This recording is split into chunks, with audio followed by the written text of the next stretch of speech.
নারীর এগিয়ে চলা প্রকল্পের কর্ম এলাকা ধোবাউড়া ময়মনসিংহে নারীপক্ষ টিম অভিজ্ঞতা ও শিখন বিষয়ে পরিদর্শনে যান। এই পরিদর্শনের উদ্দেশ্য ছিল নারী অধিকার আদায়ের কাজে তরুণদের ভূমিকা জানা, নারী আন্দোলনে তরুণদের ভাবনা ও সম্পৃক্ততা বৃদ্ধির কৌশল নিরূপণ। 3টি ভাগে নারীর এগিয়ে চলা প্রকল্পের কার্যক্রমটি দেখা হয়। সেবাদানকারীদের সাথে সভা করা হয়। সভায় উপস্থিত ছিলেন ইউনিয়ন মেম্বার, স্বাস্থ্যকর্মী, সমাজকর্মী, সাংবাদিক। সভায় অংশগ্রহণকারীগণ জানায়, নারীর অধিকার ও সুরক্ষায় দায়িত্বপ্রাপ্ত প্রতিষ্ঠান সার্বিক সহযোগিতা করে। ইউনিয়ন থেকে সেবা, ভাতা, তরুণ নারী নেতাদের মাধ্যমে তৃণমূলে প্রচার ও পৌঁছানোর সুযোগ তৈরি হয়েছে। সহিংসতার শিকার নারীকে সার্বিক সহযোগিতা করছে। তরুণ নারী নেতাগণ জানায়, ইউনিয়ন পরিষদ থেকে তারা সকল ধরনের সহযোগিতা পায়।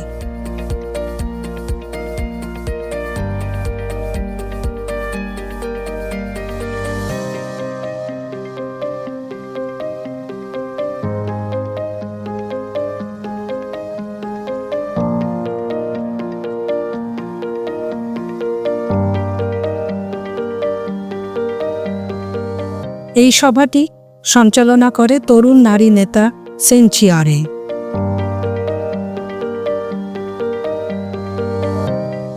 এরপর নারী দলের সাথে সভা করা হয়। নারী দলের সদস্যগণ জানায়, কিশোরীদের যৌন প্রজনন স্বাস্থ্য বিষয়ে আলোচনা খোলামেলাভাবে আগে করা যেত না। সেই জড়তা এখন দূর হয়েছে। নির্যাতনের শিকার নারীর পাশে থাকা, নির্যাতন না করার জন্য পুরুষদের বোঝানোর সাহস ও দক্ষতা তৈরি হয়েছে। যে কোনো ধরনের অন্যায় প্রতিবাদ করতে পারি, সবাই একতাবদ্ধ হয়ে চলি, একে অন্যের খোঁজ নেই। দলের সভার আলোচনার বিষয় বান্ধবীদের নিকট তুলে ধরি।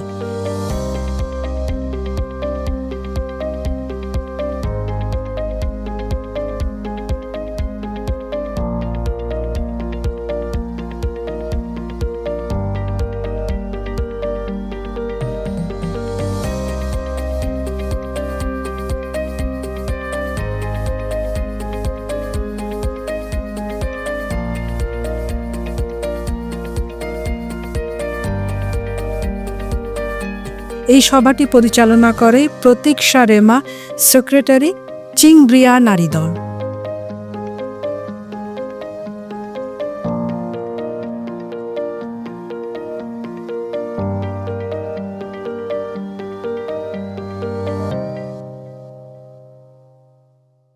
তৃতীয়ত, তরুণ নারী নেতাদের সাথে সভা।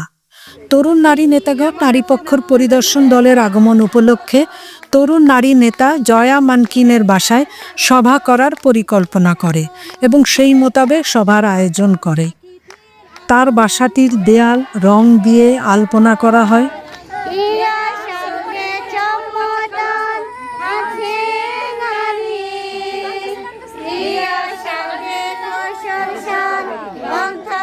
বাসার প্রবেশের রাস্তায় বাঁশ ফুল দিয়ে সাজানো হয়।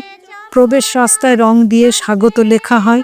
খেজুর পাতার ব্রেসলেট দিয়ে নারীপক্ষের প্রতিনিধিদের হাতে রাখি ও খোপায় খেজুর পাতার মালা পরিয়ে দেওয়া হয়। গাঢ় ভাষায় স্বাগত গান গেয়ে সবাইকে বরণ করে।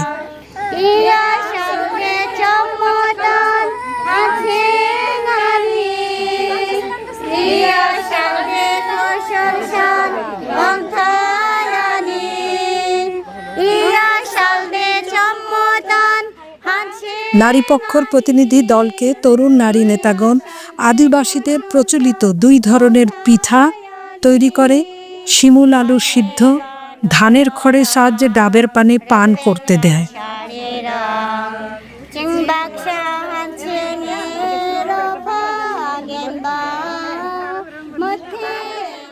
নারীপক্ষের পরিদর্শন দলের সদস্যদের কাছে তরুণ নারী নেতাগণ জানায়, তারা এখন ভীষণ আত্মবিশ্বাসী ও কৌশলী হয়েছে।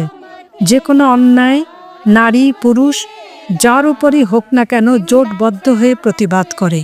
প্রকল্পের সাথে যুক্ত হয়ে নারীর অধিকার আদায়ের কাজে নিজ এলাকায় ইতিবাচক ভূমিকা রাখার কারণে পরিবার সমাজে গ্রহণযোগ্যতা তৈরি হয়েছে। সংগঠন তৈরির মাধ্যমে তারা নারীর অধিকার আদায়ের কাজ চলমান রাখবে বলে জানায়।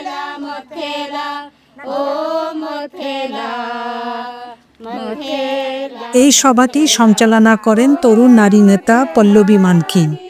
সে বিলগা তরুণ দলের সভানেত্রী।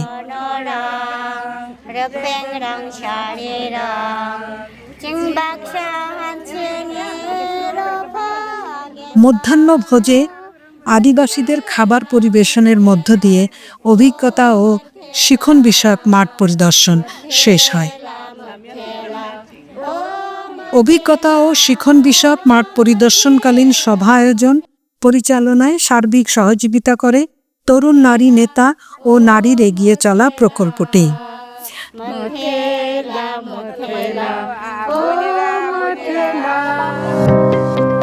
নারী পক্ষ থেকে যারা অংশগ্রহণ করেছিলেন: রীতা দাস রায় প্রকল্প সম্পাদক, নাজমা বেগম নির্বাহী সদস্য, কামরুন নাহা প্রকল্প পরিচালক, সাংগঠনিক শক্তি বৃদ্ধি ও কর্মজাল প্রসার কর্মসূচি, নীলুফার পারভিন প্রকল্প পরিচালক, ইসলামী দৃষ্টিতে মাসিক নিয়মিতকরণ, ইসলামী দেশগুলোর ভালো চর্চা, সামিয়া আফরিন প্রকল্প পরিচালক, অধিকার এখানে এক্ষুনি, জাহানারা খাতুন প্রকল্প সমন্বয়কারী, প্রান্তিক নারীর অধিকার আন্দোলন শক্তিশালীকরণ প্রকল্প, ফরিদা ইয়াসমিন সদস্য, কেন্দ্রীয় সমন্বয়কারী কমিটি, এবং কে এ জাহান রুমি স্বেচ্ছাসেবী সমন্বয়কারী, নারীর এগিয়ে চলা প্রকল্প এবং প্রচার সম্পাদক, নারী পক্ষ।